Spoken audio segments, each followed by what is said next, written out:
Hello and welcome back to the Fox Strength Performance YouTube channel. I am Taylor Fox, and we are back at Powerbuilding Warrington for another session. So just trying to do some band mobility. So started with this overhead one to build a front rack mobility, and then we get into what is infamously known as the Lucas Hatton stretch. So doing some internal rotation with the shoulder, and then immediately going into external rotation, holding for about 5 seconds each, and just trying to really loosen up each position. Not, so much a static stretch where you would hold for like 20 to 30 seconds, but just getting some like comfortability in that position and then switching to the other one. For this one with the internal rotation, I really did like it for the bicep as well. Given that I have some bicep issues on the right side, I could really feel that from the distal muscle all the way up to the long head tendon, and then we just went to the other side. I'll note that going through this, I felt like it kind of hurt my work capacity for my top sets, but I did really feel like I feel the difference in my shoulders the next day, and being able to do just normal things and move around. So I'm pretty excited about that. And then this is a bottoms up kettlebell, called a bottoms up kettlebell 90-90 waiter's walk. So kind of trying to hold that handle, the bell, with the kettlebell bottoms up position, but then keeping the elbow at a 90-90, elbow shoulder at a 90-90 position, and walking back and forth. And I mentioned these before in my previous video, doing them with sandbag shoulder carries, but I really like these working with guys that had AC joint sprains or AC separations, just to build up some stability under load in different positions. So you can do normal waiter's walks, you can do them in this position. Brian also really likes crucifix carries, so just out to the side, walking like that. Those are pretty brutal for the shoulder. So there's a lot of different ways you can kind of use this isometric walking carry variation, but it's a pretty good way to just get the shoulders going, get everything stabilized and strong. And then we went back into the band mobility. I ended up doing 3 rounds of each. I filmed 2, but as I would go back and forth, I definitely felt better with each. So just trying to work through those positions a little bit better. I did end up reattaching the band at a higher height, and I felt like that made a difference. And then stepped away from the attachment point more, so I was getting a little bit more band tension on the band for the second round that I filmed, but overall this is the 3rd time going through this. So we'll switch to the left side. I would say the left side is what's been bothering me more. I feel it more with this one. But then, a lot of my other long-term shoulder issues, have usually been on the right side, but lately, the left side has been, where I haven't really been able to get over the levator spasm, as well as, just some now restricted overhead mobility. I've been able to open up my right shoulder and get a little bit better overhead, but because the left is all kind of jacked up, I feel like a pinch in the upper trap and levator when I get to that position. So it's been tougher to open up that mobility when I'm pressing overhead or just doing a general arm raise. And I feel like this exercise is significantly harder on the left side, so I can walk and make good turns with the right arm, and I feel pretty confident with it. But then I get in the left arm and I start to feel that wobble. So that's really where I've liked to do walk to a certain line, and then the next time I'm doing it with the left arm, walk even farther, make sure I can make the turn real clean, and go from there.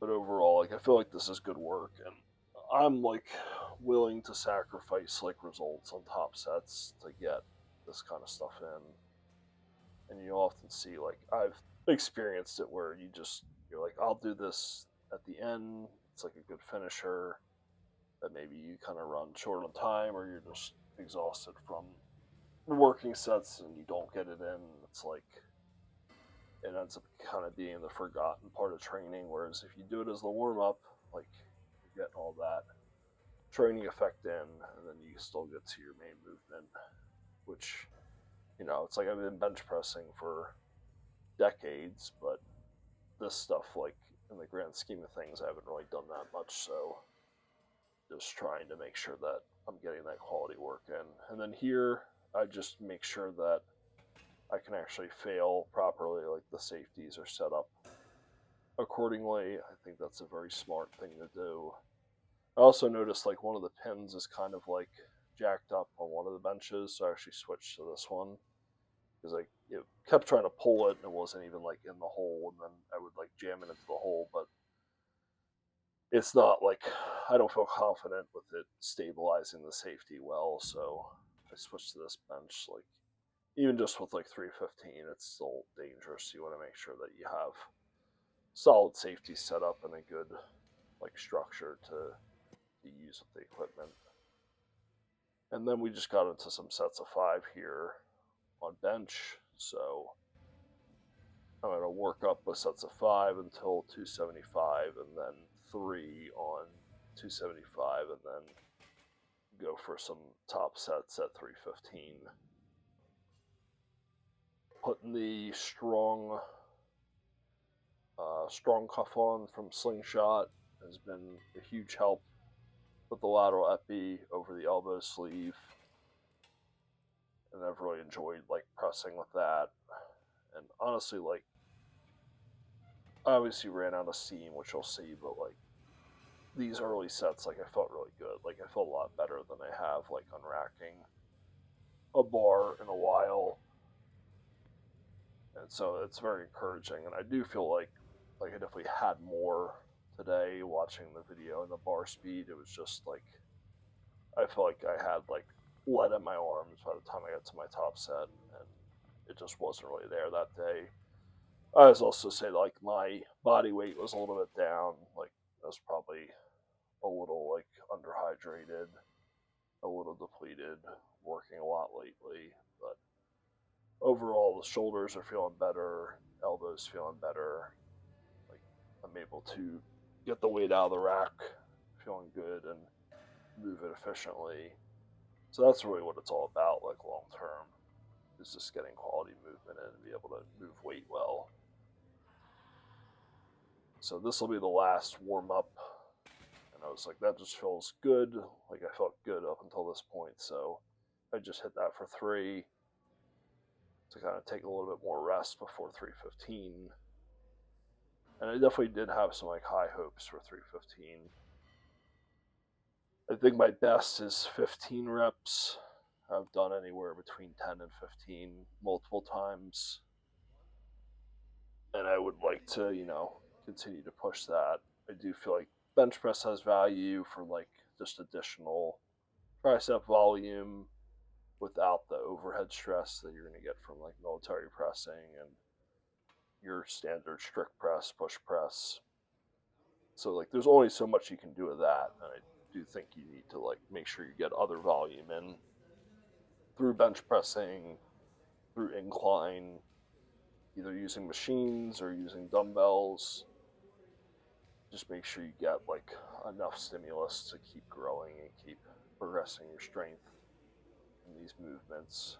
I would say the movements that you're concerned about, like I'm concerned about log and axle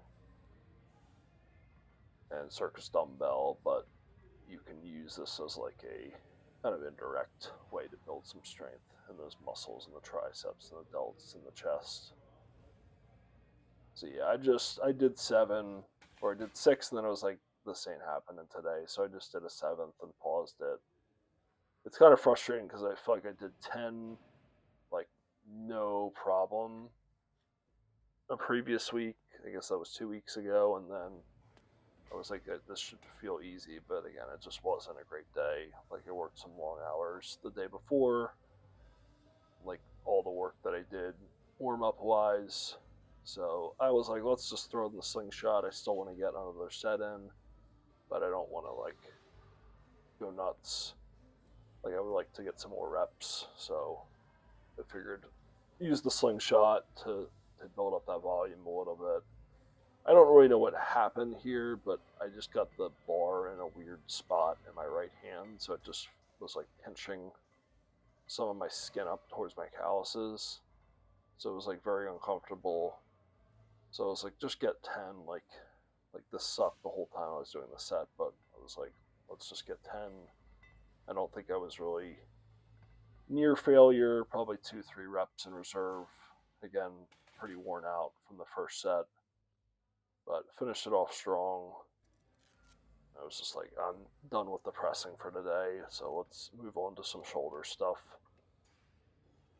And really, I had like, I guess, a more variety planned for today, but I just went with the rear delt rhomboids on this, doing 15, 12, 8,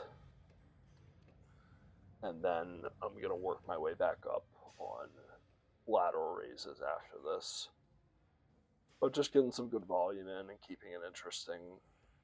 So starting with like a lightweight, going for high reps, and then raise the weight a little bit. I think I ended up topping out like 200 for today. And then do 12 reps. It's a little bit heavier. And when I got to the set of 8, like my upper back and my rear delts were burning, and then it was the same thing on the lateral raises. So I feel like this was a really good way to finish things off. I would say like shoulders are pretty much a weak point for me, and like it's taken a lot to get them to grow, and get them to be like strong and functional. And you know, it's something like you'll see with women, like there's a lot of women that are actually really good bench pressers, but they don't come up bench pressing like through high school, whatever. Like every dude is like jumping on a bench and trying to press the bar, trying to press 135 for as many as they can. Like some exercises you just don't get exposed to on a regular basis, so then you gotta really hammer it like later when you're trying to progress. So like I would love to squat like my 20s. I want to do every single freaking squat day, but then I might miss like one upper body day here and there. So now it's like I really got to force the issue with the upper body stuff. But like you can probably see in a video I'm gonna post soon, like my squat isn't the problem. Like I'll keep growing that, and it'll complement my deadlift. My deadlift like seems to be in a good spot, but I really need to get like my shoulder strength, my tricep strength, and my overall upper body strength going. So just really trying to hammer these types of movements. And also an advantage with the machines is like a little bit lower joint stress, not having to grab a bunch of different types of dumbbells and stuff like that. So I liked coming here at this time, which was like 10 o'clock at night, by the way, at this point, but everything's open and it's the same thing at 5 in the morning. So it's easy to get on a bunch of different machines and equipment and make use of it. But I hope you guys enjoyed this video. Until next time, keep lifting those heavy weights and hold strong.